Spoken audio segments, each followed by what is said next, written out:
This is like one of my, I don't know, I like this. It's an original, it's more dynamic, I like it.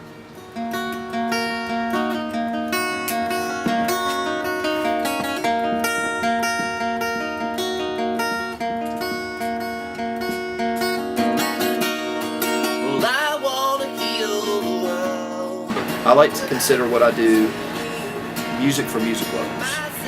I either want to turn somebody on to something that they haven't heard before, or put a twist on something that they go, wow.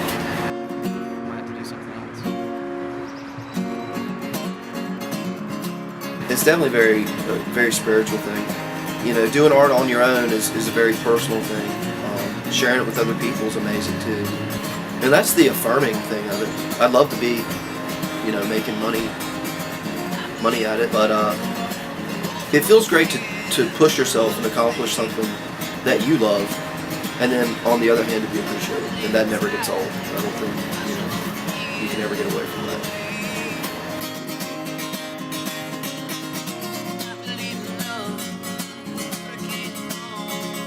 So part of my draw to the acoustic thing was just complete creative control. I've done a few demos. The one that I just recently did probably speaks a lot to my progression. It's 4 Elton John songs, 4 Prince songs. So I had to think outside the box, and I was really, really proud of myself. It's an approach that it doesn't always work, but if you can have the song in your head well enough, and you can sit down and strum it out on guitar and hum it out, you can kind of get there. I've got an all-country version of Kiss by Prince on there, which is pretty wild, and everybody comments on the blues version of When Doves Cry, just because it's completely, you know, out of the box. Doves cry.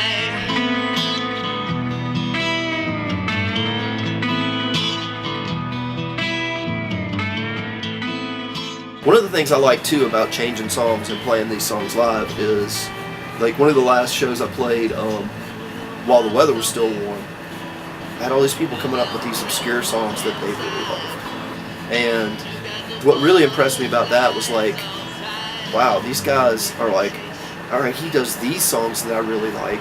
I'd love to hear him take this song, which is one of my favorites, and do that. That's really flattering, always. But anyway, that's where I'm at right now, as far as music goes. Like I said, it really challenges me to tone it down a notch and kind of approach songs different ways. I love it. Anybody that knows me at work knows that's two things I am. I'm either playing music, talking about music, or I'm reading something about cooking, or talking about cooking. It's my other passion. It really is. I'm passionate about the creative part of it. I'm passionate about, there's so much to learn. Like, you could spend your whole life on it and not learn everything about it.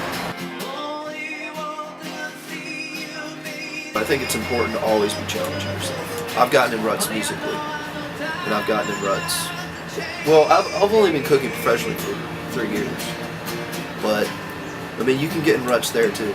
No matter how good you may think you are, good people tell you are, you can always, you know, take it to another level. I mean, because you can always grow as a musician, and the same thing with food.